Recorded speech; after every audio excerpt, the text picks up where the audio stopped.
Assalamualaikum warahmatullahi wabarakatuh. Saya Indah Permata Alfi dengan nomor induk mahasiswa 2022-2153 dari jurusan PG PAUD Fakultas Ilmu Pendidikan Mahasiswi Universitas Negeri Padang.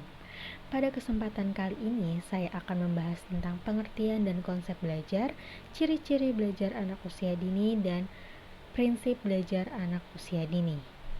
Video ini ditujukan untuk memenuhi penilaian ujian tengah semester oleh dosen pengampu Ibu Dr. Neni Mahyudin, MPD. Materi ini diambil dari pertemuan ketiga, yaitu pengertian dan konsep belajar, ciri-ciri belajar anak usia dini, dan prinsip belajar anak usia dini. Untuk itu, selamat menyaksikan.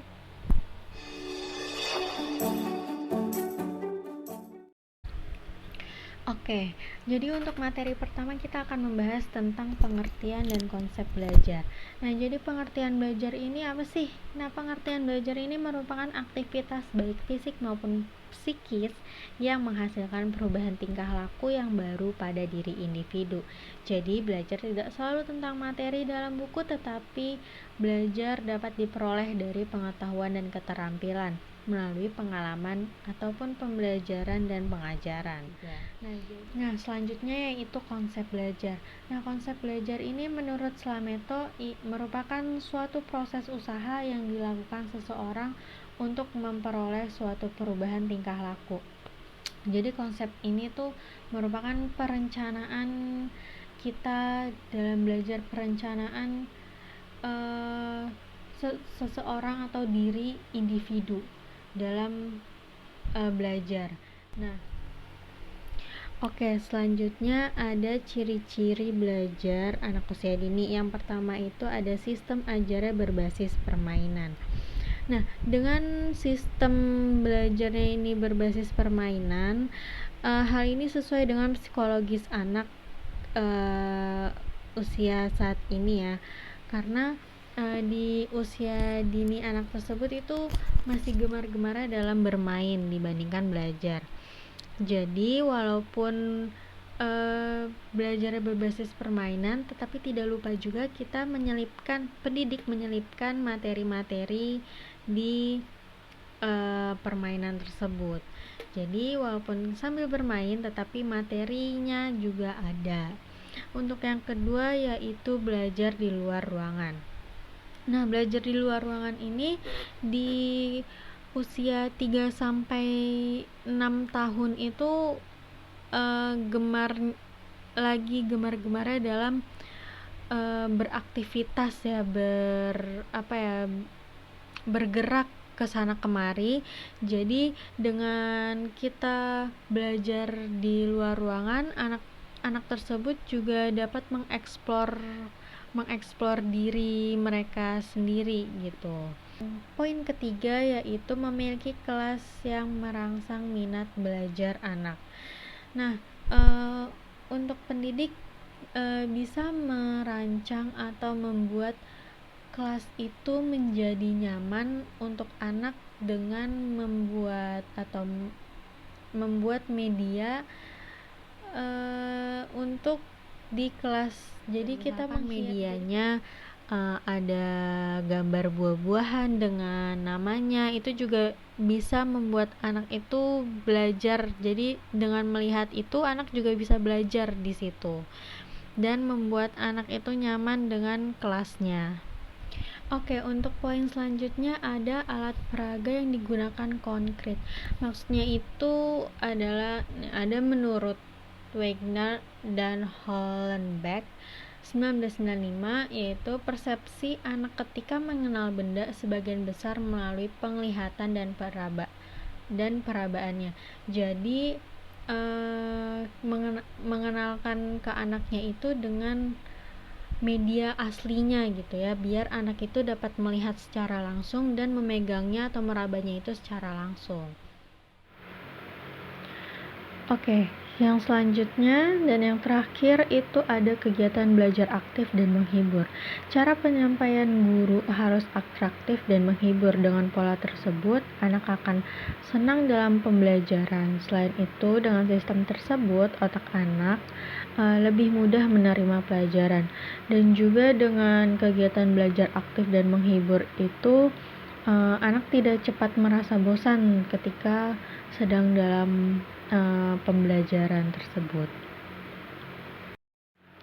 Oke, untuk materi yang terakhir itu ada prinsip-prinsip pembelajaran anak.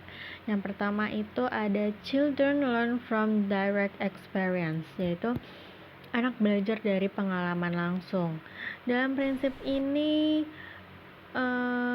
dalam membangun pengembangan bahasa dalam diri anak harus dilibatkan untuk merasakan pengalaman secara langsung. Yang kedua ada children learn from hands-off activities. Anak belajar melalui aktivitas tubuh, geraknya, dan indera perasanya.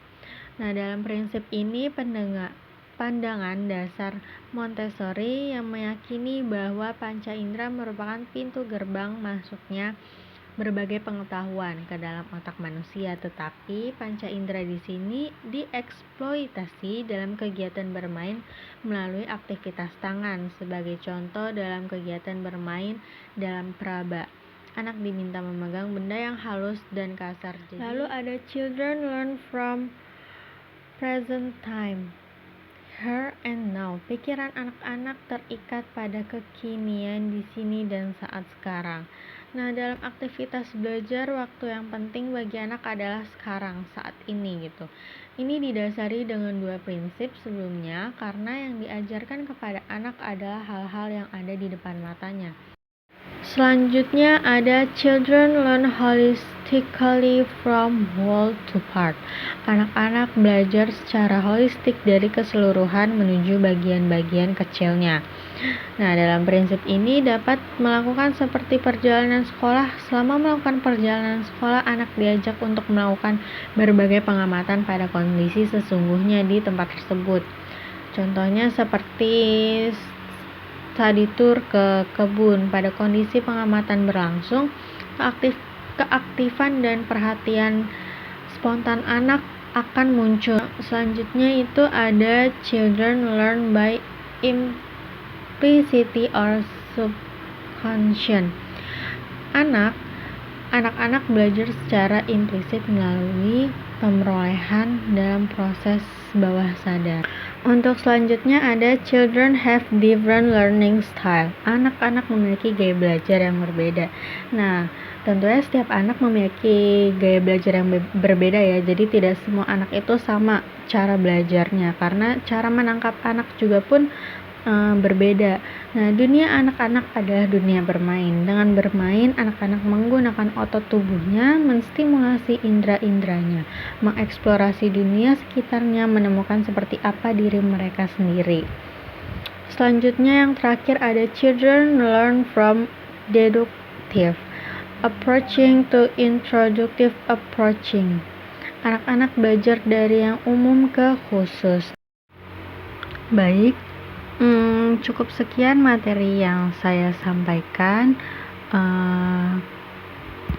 Saya ucapkan terima kasih kepada Allah Subhanahu wa Ta'ala yang telah memberikan kelancaran saya dalam membuat video pembelajaran ini untuk memenuhi penilaian ujian tengah semester saya, dan juga kepada Ibu Dr. Neni Mahyudin MPD selaku dosen pengampu dalam mata kuliah perencanaan pembelajaran anak usia dini. Dan untuk itu kesimpulan yang diambil dengan konsep pembelajaran HOT, STEAM, dan TPACK serta problem solving ini, kalau dari STEAM ini bisa dari alat peraga yang digunakan konkret. Jadi dalam pembelajaran itu bisa kita sebagai pendidik menggunakan alat peraga atau media langsung, dengan kayak misalkan dari sains itu kita bisa membuat eksperimen langsung yang bisa dilihat anak dan dipelajari oleh anak, dan juga bisa diraba atau dipegang oleh anak tersebut. Nah, dan juga kalau problem solving ini kita bisa dari memiliki kelas yang merangsang minat belajar anak. Jadi di sana itu kita dapat